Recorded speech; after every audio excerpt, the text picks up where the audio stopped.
ప్రేమైన దేవుని బిడ్డలారా, యేసుక్రీస్తు ప్రభు యొక్క పరిశుద్ధమైన నామంలో మీకు వందనములు శుభములు తెలియజేసుకుంటున్నాను. ఈరోజు టీవీ ముందు కూర్చొని ఈ వర్తమానం వినడానికి ఆశ కలిగినటువంటి నీవు పరిపూర్ణంగా దీవించబడ్డానికి ఒక మారిని హృదయం దేవునికి పరిపూర్ణంగా అప్పగించు. కొద్ది నిమిషాలు ప్రార్థనలో గడుపుదాం. ప్రియ దేవుని బిడ్డలారా, ప్రార్థించుకుందాం. ప్రియ ప్రభాతాన్ని పరిశుద్ర సర్వోన్నతుర కృపా కనికరం కలిగిన దేవ, ఇదిగో నేను ఈ యొక్క వర్తమానం వింటున్నటువంటి నీ బిడ్డలపైకి నీ యొక్క ఆశీర్వాదం విడుదల చేయి. ఎవరైతే ఆశతో నీ వైపు చూస్తున్నారో తండ్రి, ఎవరైతే అయినా పరిపూర్ణమైన విశ్వాసంతో నువ్వు వెతుకుచున్నారో ప్రభా, వీరి విశ్వాసాన్ని బట్టి నా తండ్రి, వీరి ఆశను బట్టి వీరి ఎదుకు రమ్మని ప్రార్థిస్తుంటున్నాను ప్రభా. ఇదిగో నన్ను పరిపూర్ణంగా నీ సన్నిధికి అప్పగించుకుంటున్నాను దేవా. ఇదిగో నీ బిడ్డలతో నీవు ఏదైతే మాట్లాడబోతున్నావో ప్రభా, అది పరిపూర్ణంగా విడుదల చేయమని ప్రార్థిస్తున్నాం. నీ బిడ్డలు ఏ ఆశతోనైతే ఉన్నారో ప్రభా, వారు పరిపూర్ణంగా దీవించబడాలి. అనారోగ్యంలో ఉన్న వారికి స్వస్థతను దయచేయండి తండ్రి. సమస్యలు ఉన్న వారికి పరిష్కారము చూపించండి. వాక్యము కొరకు ఆశ గురిన వారికి మంచి వర్తమానము దయచేయండి నా తండ్రి. నీ బిడ్డలను ధైర్యపరచడానికి నీలో అంటుకట్టుకొనమని, ఈ యొక్క వర్తమానాన్ని దీవెనకరంగా మార్చేయమని నజరేయుడని యేసు నామంలో ప్రార్థించి వేడుకొనుచున్నాం తండ్రి. ఆమేన్, ఆమేన్. ప్రియమైన దేవుని బిడ్డలారా, మన జీవితంలో మనము ఎప్పుడైతే ప్రభు వైపు చూడగలుగుతామో పరిపూర్ణంగా ఆశీర్వదించబడతాం.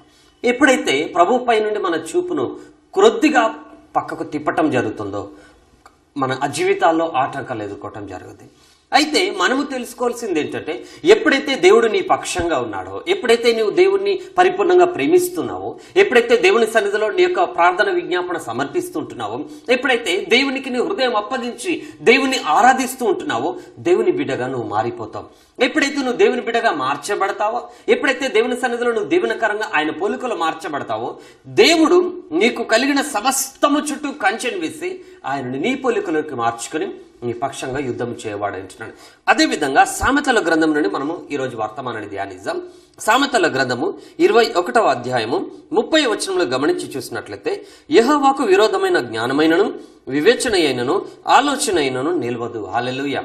ఈ వాక్యంలో దేవుడు రాసిపెట్టిన మాట ఏంటంటే, యెహోవాకు విరోధమైన జ్ఞానమైనను వివేచన అయినను ఆలోచన అయినను నిలవదు. అంటే దేవునికి విరోధంగా లేచేటువంటిది కానీ, దేవునికి ఆయాసకరంగా ఉన్నటువంటిది కానీ ఏది నిలవదని ప్రభు వాక్యంలో సెలవిస్తుంటున్నాడు. ప్రియా సహోదర సహోదరి, దేవుడికి విరోధమైనది ఏదైనా ఉన్నది అంటే అది నిన్ను ఆయాసపరిచేదే. దేవుడు సాతానును బంధించడానికి కారణం, దేవుడు సాతాన్ని లయపరచడానికి కారణం, ఆయన సన్నిధిలో నుండి ఎప్పుడైతే సాతాను తనను తాను హెచ్చించుకుని ఈ భూమి మీదకి పడద్రోయబడిన నాటి నుండి మనుష్యుడిని తన శత్రువుగా ఎంచడం మొదలుపెట్టింది. ఎప్పుడైతే మనుష్యుడిని తన శత్రువుగా ఎంచడం మొదలుపెట్టిందో, దేవుడు తను రూపించినటువంటి మనుష్యుని, తన కుమారుడిగా పుట్టినటువంటి బిడ్డని, తన కుమార్తెగా పుట్టిన బిడ్డను రక్షించడానికి సాతానుతో నిరంతరం యుద్ధం చేస్తూనే ఉన్నాడు. ఆయన యేసుక్రీస్తు ప్రభు ఈ లోకంలో జన్మించినప్పుడు సాతానుని పరిపూర్ణంగా లయపరచడం జరిగింది. అంటే దేవుడు పరిపూర్ణంగా ఒక విషయంలో దేనినైనా విరోధంగా తీసుకుంటున్నాడంటే, అది దేనిని తీసుకుంటున్నాడంటే నీకు ఆయాస్కరమైన సమస్తాన్ని కూడా దేవుడు తన విరోధంగా భావిస్తుంటున్నాడు. అందుకే జకర్యా 2:8 దేవుడు ఏమంటాడంటే, మిమ్మల్ని ముట్టినవాడు తన కనుగుడ్డును ముట్టినవాడని ఎంచి.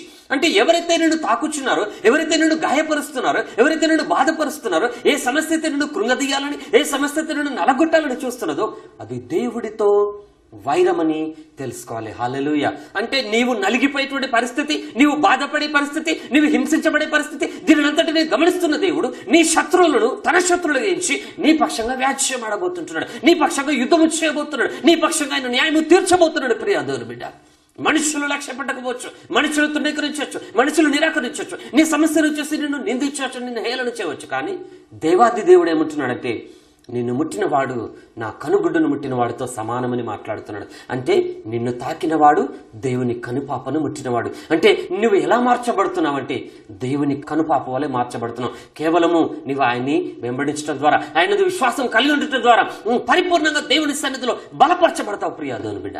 కానీ మనం ఏం చేస్తామంటే, మనకున్న ఆలోచనను బట్టి, మనకున్న సమస్యను బట్టి, మనకున్న పరిస్థితిని బట్టి కొన్ని మార్లు కృంగిపోవటం జరుగుతుంది.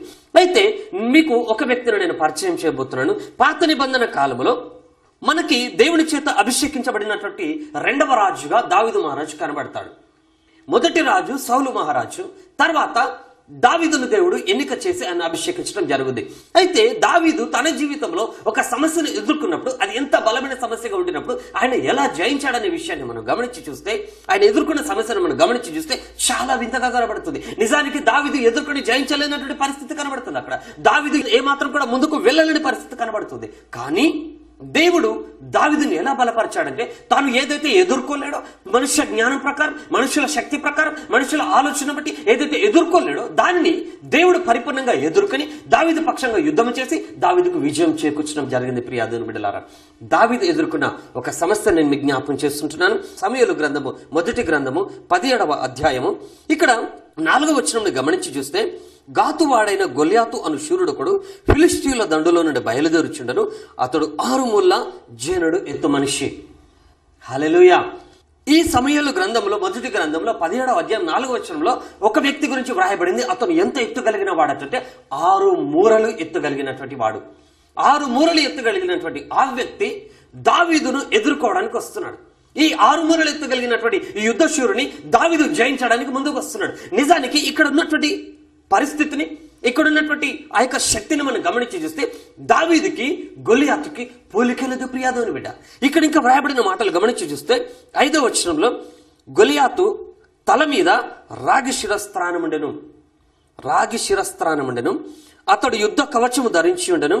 ఆ కవచము 5,000 తులముల రాగి ఎత్తుగలది. మరియు అతని కాళ్లకు రాగి కవచము, అతని భుజముల మధ్యను రాగి బల్లెం ఒకటి ఉండెను.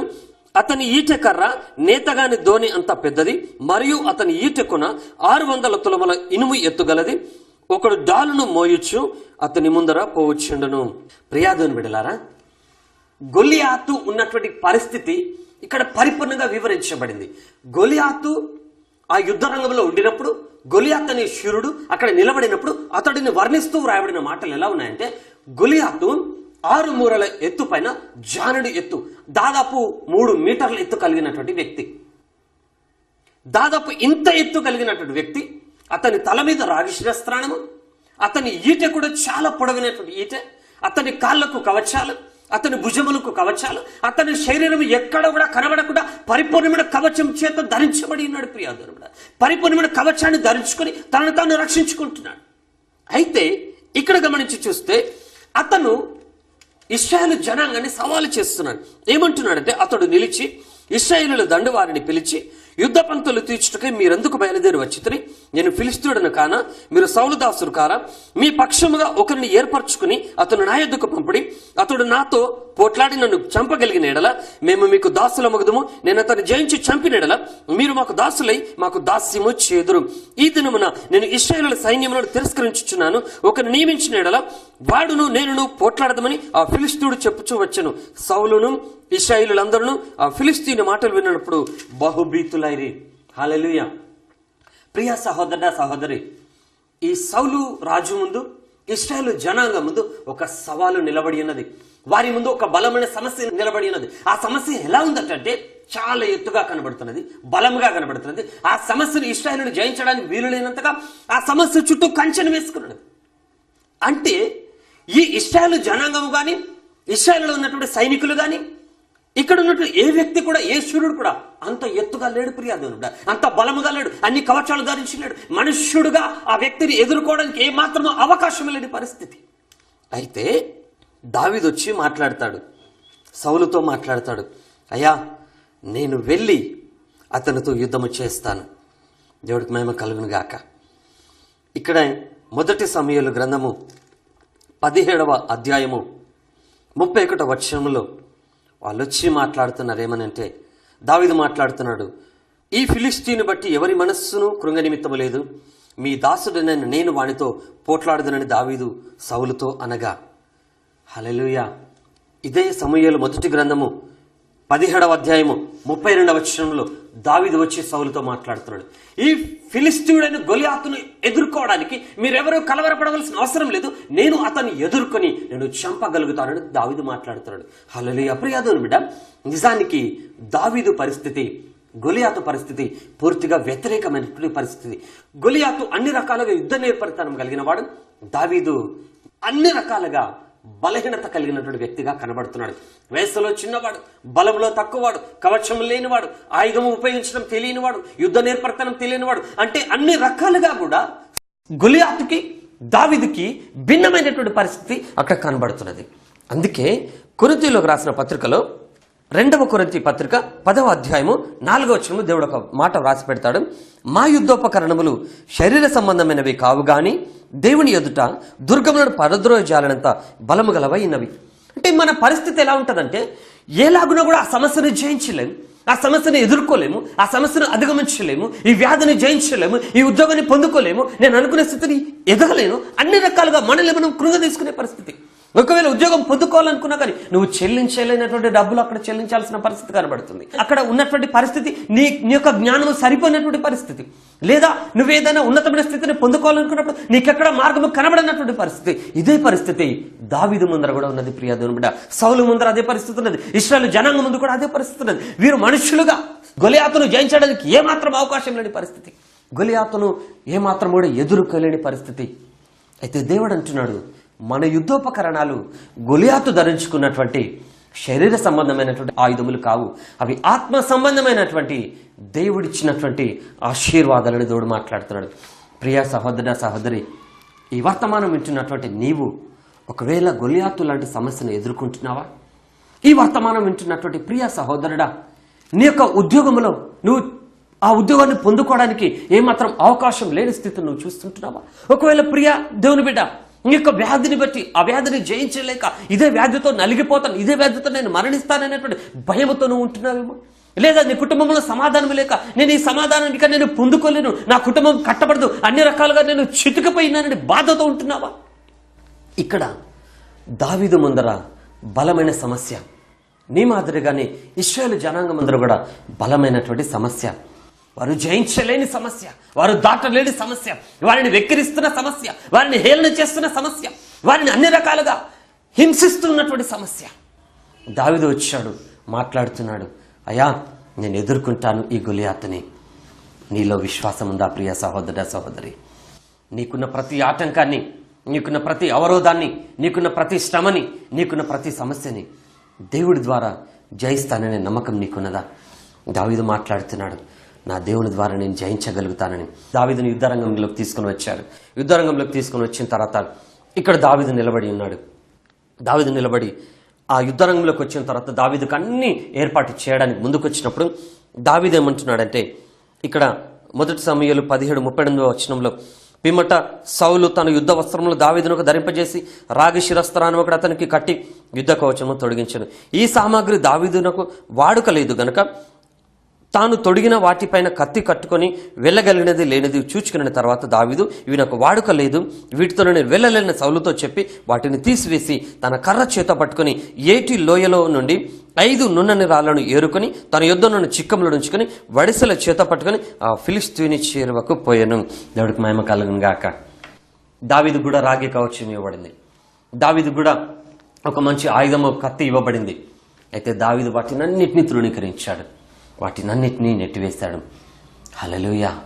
నమ్ముట నీ వలనైతే నమ్మువానికి సమస్తము సాధ్యమే. నీవు మనుషుల జ్ఞానం పైన ఆధారపడుతున్నావేమో.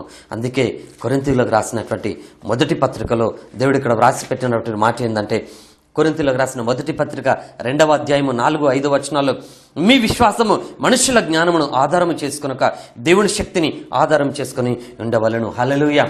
మీ విశ్వాసం ఎలా ఉండాలంటే మనుషుల జ్ఞానం పైన ఆధారపడదు. ఒక మారు మనం ఆలోచించి చూస్తే, గొలియాతు అన్ని ఆయుధాలు కలిగిన వ్యక్తి, బలము కలిగిన వ్యక్తి, ఇశ్రాయేలును సవాలు చేస్తున్న వ్యక్తి. కానీ దావీదు ఎటువంటి నేర్పరితనం లేనివాడు, ఆయుధములు లేనివాడు, కేవలము గులకరాలను తీసుకుని వడిసెలు తీసుకుని ఎదుర్కోవడానికి వెళుతున్నాడు.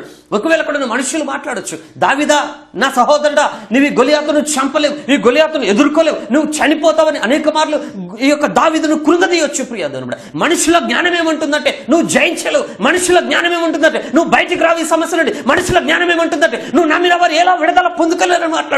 ప్రియదేవుడా, మనుషుల జ్ఞానము నిన్ను కృంగదీస్తుంది, మనుషుల జ్ఞానము అన్ని రకాలుగా నిన్ను బలహీనపరుస్తున్నది. అందుకే దేవుడు అంటున్నాడు, మీ విశ్వాసం మనుషులను ఆధారం చేసుకున్నది కాకూడదు, మీ విశ్వాసం మనుషుల పైన ఆధారపడింది కాకూడదు. ఎన్ని శాసనాలున్నా సరే వాటినన్నింటినీ కొట్టివేటకు సమర్థుడు, శక్తివంతుడైన మన దేవుడు. హల్లెలూయా.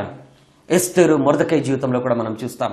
హామాను లాంటి వాడు చెలరేగిపోయి ఎస్తరును మొర్దెకైని ఉరి తీయాలనుకున్నప్పుడు, యూదులందరినీ చంపాలనుకున్నప్పుడు, రాజు శాసనం విడుదల చేసినప్పుడు, ఎప్పుడైతే వీరు పరిపూర్ణమైన జ్ఞానంతో దేవుడి శక్తి చేత నింపబడ్డారో అక్కడున్న శాసనాలు మారిపోయాయి. ఏ మొర్దెకై అయితే చనిపోతాడని అనుకున్నాడు, ఏ ఎస్తరు అయితే చనిపోతుంది అనుకున్నారు, యూదులందరూ చనిపోతాడని అక్కడున్న హామాను తలంచాడు. హల్లెలూయా! అక్కడున్న పరిస్థితి పరిపూర్ణంగా మారిపోయింది ప్రియా దేవుని బిడ్డ. ఎస్తరుకు అనుకూలంగా, మొర్దెకైకి అనుకూలంగా, యూదులకు అనుకూలంగా అక్కడ పరిస్థితి మారిపోయింది. శాసనాలు మార్చబడ్డాయి.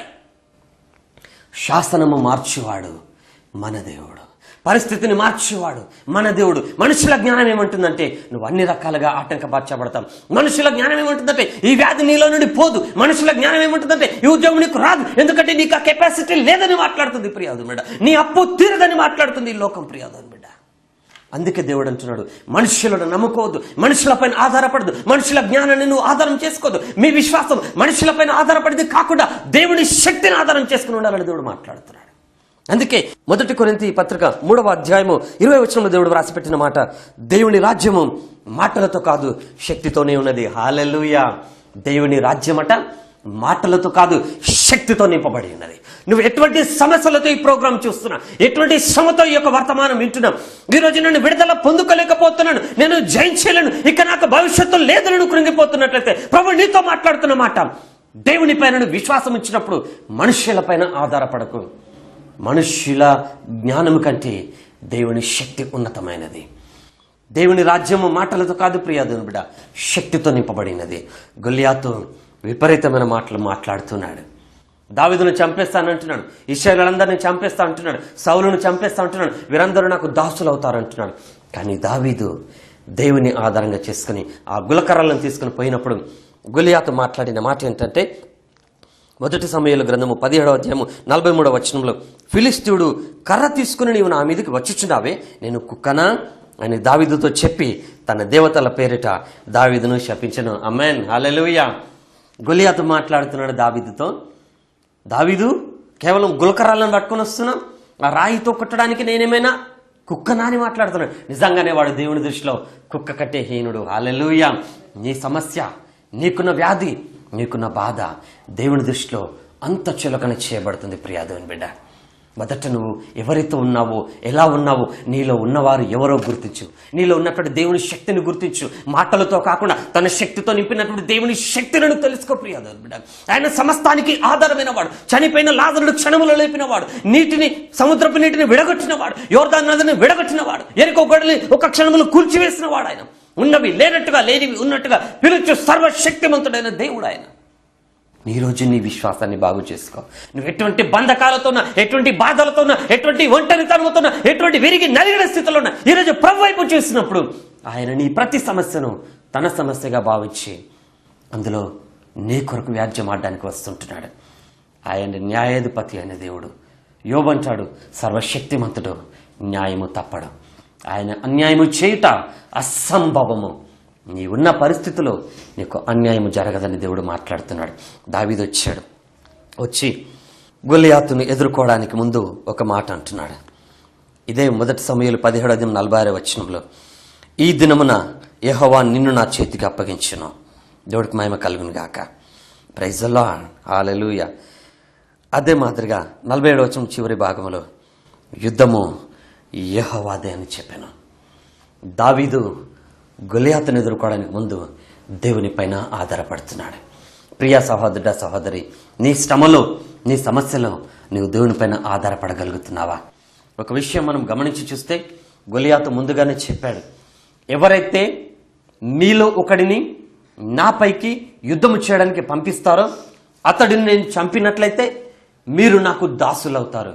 అంటే ఇశ్రాయేలు జనాంగము, సౌలు యొక్క భవిష్యత్ అంతా ఇప్పుడు దావీదు విజయం మీద ఆధారపడినది. దావీదు ఒక్కడు నిలబడ్డాడు. దావీదు వెనకాల వేలు లక్షల జనాంగం నిలబడి ఉన్నారు.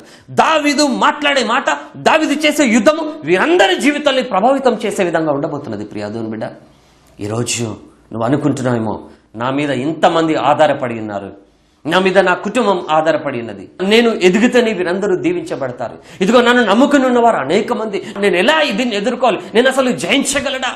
నేను జయించగలనా అనేటువంటి ఆలోచన రావచ్చు. దావీదు కూడా ఆలోచించవచ్చు, అయ్యో దేవా, ఇంతమంది నా యొక్క నేను చేసే యుద్ధం పైన ఆధారపడి ఉన్నారు, నేను విజయం పొందుకుంటేనే ప్రభా వీరందరూ కూడా స్వేచ్ఛగా జీవించగలుగుతారు. ఒకవేళ నేను ఓడిపోతే తండ్రి, నేను ఒకవేళ చనిపోతే ప్రభా ఇదిగో వీరందరూ కూడా దాస్యంలోకి వెళ్ళిపోతారని ఆలోచించచ్చు. అక్కడ ఒక్కొక్క సైనికుడు ఆలోచించచ్చు, ఒకవేళ ఈ దావీదు గనుక చనిపోతే ఇక నా భవిష్యత్తు వ్యర్థం, ఈ దావీదు గనుక ఓడిపోతే నా భవిష్యత్తు శూన్యం అనుకుంటున్నచ్చు అక్కడున్న సైనికులు.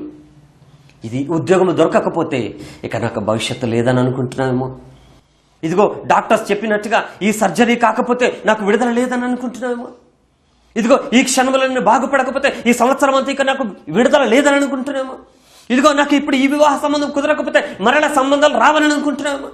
ఇప్పుడు నేను పెట్టుబడికి లాభం రాకపోతే ఇక నేను ఎదగలని అనుకుంటున్నామో. ఇప్పుడు నేను ఓడిపోతే ఇక నాకు భవిష్యత్తు లేదని తలపుతో ఉన్నాను. ప్రియా దేవుని బిడ్డ, ఇక్కడున్న ప్రతి సైనికుడు కూడా ఆలోచిస్తున్నాడు. దావీదు వారి ముందర ఉన్నాడు. ఒకవేళ దావీదు ఓడిపోతే, దావీదు ఒక్కడు బలహీనపడితే, దావీదు ఒక్కడు వెనక్కడుగు వేస్తే ఇశ్రాయేలు జనాంగం మొత్తము సౌలుతో పాటుగా గొలియాతు ఆధీనంలోకి వెళ్ళిపోయే పరిస్థితి. కానీ దావీదు నేర్పరితనంతో, దావీదు తెలివిగా చేసినటువంటి పని, ఈ యుద్ధ భారము దేవుడికి అప్పగించాడు. హల్లెలూయా, దేవానికి మహిమ కలుగును గాక. యుద్ధ భారము యెహోవాకు అప్పగించాడు. ఈరోజు నీ భారము ఏదైనా సరే, అది ఎంత బలముగా ఉన్నా సరే, ఎంత కఠినంగా కనబడుతున్నా సరే, నువ్వు దాటలేనంత ఎత్తుగా, దాటలేనంత బలముగా, నువ్వు అధిగమించలేని స్థితిలో ఉన్నా సరే, ఒక మారు నీ భారము యెహోవాకు అప్పగించగలుగుతావా? నీ భారము నీ కొరకు ప్రాణం ఇచ్చిన యేసు క్రీస్తుకు అప్పగించగలుగుతావా? తండ్రి, కుమారుడు, పరిశుద్ధాత్ముడైన దేవుడు నిన్ను నడిపిస్తూ ఉంటుండగా ఆయన పరిపూర్ణతలోనికి నిన్ను అప్పగించుకోగలుగుతావా? ప్రియా దేవుని బిడ్డ, నువ్వు వివాహ భారము కలిగిన, ఒంటరితనంతో బాధపడుతున్నా, ఉద్యోగం పొందుకోలేకున్నా, నీకు కలిగిన ప్రతి శ్రమ దేవునికి అప్పగించగలిగినంత విశ్వాసంలో నువ్వు ఉంటే, దావీదు పక్షంగా యుద్ధం చేసిన దేవుడు నీ పక్షంగా యుద్ధం చేయబోతున్నాడు. అది ఎటువంటిదైనా సరే ఈరోజు పరిపూర్ణంగా దేవుడికి అప్పగించు. అది ఎటువంటి వ్యాధి అయినా నిన్ను దాటి అది యొక్క శరీరాన్ని తన ఆధీనంలో తీసుకొని జయించలేదు. ప్రియాదు బిడ్డ, యేసుని దాటి నీ శరీరంలోకి రాదు. మరణమైనా సరే యేసుని దాటి నిన్ను సమీపించింది. ప్రియాదుని బిడ్డ, దావీదు గొలియాతును దేవుడికి అప్పగించాడు. యుద్ధాన్ని దేవుడికి అప్పగించాడు. ఇశ్రాయేలు జనాంగం యొక్క భవిష్యత్తుని దేవుడికి అప్పగించాడు. తన భారము మొత్తము దేవుడి పైన వేశాడు. యుద్ధము యెహోవాదనే. ప్రియా సహోదరా, సహోదరి, ఒకవేళ దావీదు పైన ఇశ్రాయేలు జనాంగం ఆధారపడినట్లుగా నీవెవరి పైన నేను ఆధారపడి వారి గురించి నువ్వు నలిగిపోతున్నావేమో, లేదా నీవు ఒకరికి ఆధారంగా ఉండి నీపైన ఆధారపడిన వారిని బట్టి నలిగిపోతున్నావేమో, నువ్వు ఎటువంటి భారముతో ఉన్నా నీ భవిష్యత్తును దేవుడికి అప్పగించు. ఇర్మియా గ్రంథం 29వ అధ్యాయం 11వ వచనంలో దేవుడు అంటాడు, రాబో కాలంలో నేను నీ గురించి ఉద్దేశించిన సంగతులన్నీ అవి మేలుకరమైనవే గాని హానికరమైనవి కావు. జిగటమన్ను కుమ్మరి చేతిలో ఉన్నట్లుగా ఇశ్రాయేలు ఇంటి వారలారా, ఇదిగో మీరు నా చేతిలో ఉన్నారు. నువ్వు దేవుని చేతిలో ఉన్న ప్రియాదుని బిడ్డ, ఇప్పుడు యుద్ధము దేవుని ఆధీనంలోకి వచ్చింది. హల్లెలూయా. నీ భవిష్యత్తు దేవుని ఆధీనంలోకి ఇవ్వ ప్రియాదుని బిడ్డ. నీ ఆలోచనలు దేవుని ఆధీనపరచు. నీ భవిష్యత్తు ఒక మారు, నీ జీవితం అంతా దేవునికి అప్పగించు. ఎప్పుడైతే దావీదు యుద్ధము దేవుడి చేతికి అప్పగించాడో ఆ యుద్ధము మొత్తము దేవుడి ఆధీనంలోకి వెళ్ళిపోయింది. ఎప్పుడైతే దావీదు వడిసెలతో గులకరాయిని విసరడం జరిగిందో ఆ శరీరం అంతా కవచంతో కప్పబడింది. ఆ శరీరం అంతా ఎక్కడ కూడా ఆయుధము చొరబడలేనంతగా తను కవర్ చేసుకుని ఉన్నాడు. ఒక నుదిటి ప్రాంతం మాత్రము అది ఖాళీగా కనబడుతున్నది. దేవుడికి చాలు నిన్ను బలపరచడానికి. సాతాను ఎంత బలంగా నీపైన బలపనినా, నీవు బయటికి రావడానికి అన్ని దారులు మూసివేసిన, నువ్వు ఎదగడానికి ఏ మార్గము లేకుండా అన్ని మార్గములు మూసివేయబడినా, నువ్వు స్వస్థత పొందుకోవడానికి ఏ అవకాశము లేకుండా అన్ని అవకాశాలు తొలగిపోయినా, నువ్వు బలపడడానికి ఏ అవకాశం లేకుండా అన్ని అవకాశాలు తొలగిపోయినా, దేవుడు మాట్లాడుతున్నాడు, నేను సజీవుడను, శక్తిమంతుడును, నాకు అసాధ్యమైనది ఏదైనా ఉన్నదా? అందుకే ఒక భక్తుడు అంటాడు, నీకసాధ్యమైనది ఏముంది, సర్వాధిపతి యేసయ్యా, నా నిరీక్షణ నీలో ఉంది, నిన్నే నమ్మినానయ్యా. నీకసాధ్యమైనది ఏముంది, సర్వాధిపతి యేసయ్యా, నా నిరీక్షణ నీలో ఉంది, నిన్నే నమ్మినానయ్యా. హల్లెలూయా. దేవునికి అసాధ్యమైనది ఏదీ లేదు. నిన్ను బలపరచుటకు సమర్థుడైన, నిన్ను విడిపించుటకు సమర్థుడైన దావీదు ఎప్పుడైతే గులకరాయిని విసిరాడో దేవుడు ఛార్జ్ తీసుకున్నాడు. ఆ గులకరాయి నేరుగా వెళ్ళి గొలియాతు నుదుటిన చొచ్చింది. గొలియాతు పడిపోయాడు. అతని తలను నరికివేసిన దావీదు జయశీలిగా నిలబడ్డాడు. ప్రియాదేవుడా, ఇక మరలా ఎన్నటికీ గొలియాతు అనేవాడు భూమి మీద లేడు. ఈ రోజు నువ్వు ఎదుర్కొంటున్న సమస్య ఇక నీ జీవితంలో రాకుండా దేవుడు పరిష్కరించబోతున్నాడు. నీ యొక్క భారమును పరిపూర్ణంగా దేవునికి అప్పగించు. ఆయన నిన్ను ఆశీర్వదించబోతున్నాడు. హల్లెలూయా. ఒకటే మనం తెలుసుకోవాల్సింది, మన విశ్వాసము మనుష్యుల జ్ఞానాన్ని ఆధారం చేసుకోకుండా దేవుని శక్తిని ఆధారం చేసుకుని ఉండాలి. మనుష్యులు జ్ఞానము, మనుష్యుల శక్తి, మనుషులకు ఉన్నటువంటి తలంపులు నువ్వు ఏమాత్రం కూడా ఎదుగుదల చూడవని, నీ భవిష్యత్తు చూడవని, నువ్వు పరిపూర్ణంగా అన్ని రకాలుగా పోగొట్టుకున్నావని మనుషులు మాట్లాడచ్చు. కానీ దేవుడు అంటున్నాడు, ఒక అవకాశం ఉంది. అందుకే యేసయ్య అన్నాడు, ఆ అవకాశమే నేనే మార్గమును, నేనే సత్యమును, నేనే జీవమును. నువ్వు యేసు ద్వారా ప్రవేశించినప్పుడు, యేసుని ముందుగా పెట్టుకుని వెళ్ళినప్పుడు అది ఎటువంటి సమస్య అయినా నీ ముందు తల వంచి తీరుతుంది. హల్లెలూయా. ప్రార్థించుకుందాం. ప్రార్థనలో ఏకీభవించండి. Praise the Lord. హల్లెలూయా. ప్రియ సహోదర సహోదరి, నువ్వు ఎటువంటి శ్రమతో ఉన్నా, ఎటువంటి బాధతో ఉన్నా, విడుదల పొందుకోలేని స్థితిలో ఉన్నా, సంఖ్యలతో బంధించబడుతున్నా, బంధకాలుడి చుట్టూ వేసి ఉన్నా, నువ్వు వ్యాధితో, నిరుద్యోగంతో, అప్పుల బాధతో నువ్వు అన్ని రకాలుగా నలిగిపోతున్నా సరే, వివాహము జరగక, సంతానము పొందుకోలేక, అన్ని రకాలుగా అవమానించబడుతూ, కృంగదీయబడుతూ ఉన్నటువంటి బంధకాలతో ఉన్నా సరే, ఒకమారు యేసు వైపు చూడు. దావీదు పక్షంగా యుద్ధం చేసిన దేవుడు, ఇక గొలియాతును లేకుండా చేసిన దేవుడు ఈరోజు నీ పక్షంగా వ్యాజ్యం ఆడబోతున్నాడు. ఇక నీ జీవితంలో సమస్య లేకుండా తుడిచివేయబోతున్నాడు. అద్భుత కార్యం చేయబోతున్నాడు. ఈ ప్రార్థనలో ఏకీభవించు. ప్రార్థించుకుందాం. హల్లెలూయా. ప్రియ ప్రభాతాన్ని పరిశుద్ర సర్వోన్నతుడ సర్వశక్తిమంతుడా, ఇదిగో నాన్న, ఈ వర్తమానం విన్నటువంటి నీ బిడ్డలపైకి నీ ఆశీర్వాదం విడుదల చేయమని ప్రార్థిస్తున్నాను. దేవా, ఒకవేళ వీరు మనుషుల వైపు చూస్తున్నారేమో తండ్రి, మనుషుల జ్ఞానం పైన ఆధారపడుతున్నారేమో, మనుషులు ఏదైనా చేస్తారని ఆశ కలిగి ఉన్నారేమో ప్రభా. కానీ నువ్వు చెప్పిన మాట, మీ విశ్వాసము మనుషులను ఆధారం చేసుకుని ఉండొద్దు, మనుషుల జ్ఞానాన్ని ఆధారం చేసుకుని ఉండవద్దు, కానీ దేవుని శక్తి పైన ఆధారపడాలని చెప్పిన ప్రభా.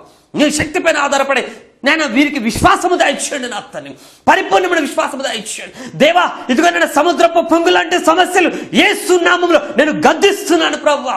ప్రతి వ్యాధిని ప్రభా, ఇదిగో తల నుండి అరికాలు మట్టుకున్నాడు, ఏ భాగంలో అయితే వ్యాధిని కలిగినారో ప్రభా, ఇదిగో బ్రెయిన్ ట్యూమర్ని ప్రభా, ఇదిగో థ్రోట్ క్యాన్సర్ని ప్రభా, లంగ్స్ లోని ఇన్ఫెక్షన్, కిడ్నీలోని ఇన్ఫెక్షన్, కాళ్ళలోని నొప్పులను ప్రభా, ప్రతి భాగంలోని బలహీనతలను యేసు క్రీస్తు నామములో నేను బయటికి రమ్మని ఆజ్ఞాపిస్తున్నాను ప్రభా. దేవా, ఇదిగో గొలియాతు లేడు ప్రభువా, దావీదు విజయశీలిగా నిలబడ్డాడు నా తండ్రి.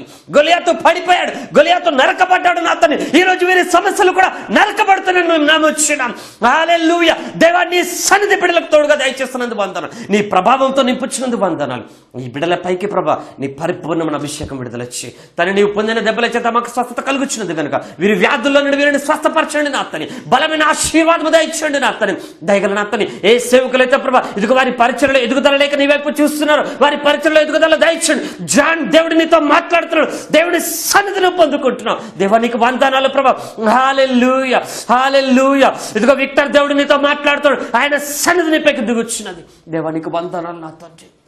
నీ కృపలతో బిడ్డలను బలపరచమని ప్రార్థిస్తున్నాం, వీరి సేవను వర్ధలో చేయమని ప్రార్థిస్తున్నాం. దయగల అతని వివాహములు కాని వారికి వివాహములు దయచేయండి అతని, అయ్యా సంతానం లేని వారికి సంతానము దయచేయండి అతని, ఉద్యోగం లేని వారికి ఉద్యోగము దయచేయండి అతని, వ్యాపారం నష్టములు ఉన్న వారికి నేను వ్యాపార లాభము దయచేయండి అతని. ఇదిగో ఎవరైతే నేను శ్రమలతో ఉన్నారో వారికి యేసు నామములో విడుదల ప్రవచిస్తున్నాడు ప్రభా. గొప్ప కార్యం జరిగించండి మీ నామ ఘనత కొరకు నా తండ్రి. ఇదిగో వీరిని దీవించమని మీ సాక్షులను నిలబెట్టి మీరే మహిమ పొందమని నజరేయుడని యేసు క్రీస్తు నామములో ప్రార్థించి వేడుకొంచున్నాం తండ్రి. ఆమేన్. మా అడ్రస్ 41-59 నియర్ రాజధాని స్కూల్, పాపిరెడ్డి నగర్, జగద్గిరిగుట్ట, హైదరాబాద్ 37. మా ఫోన్ నెంబర్స్ 970-414-7747, 970-450-7724.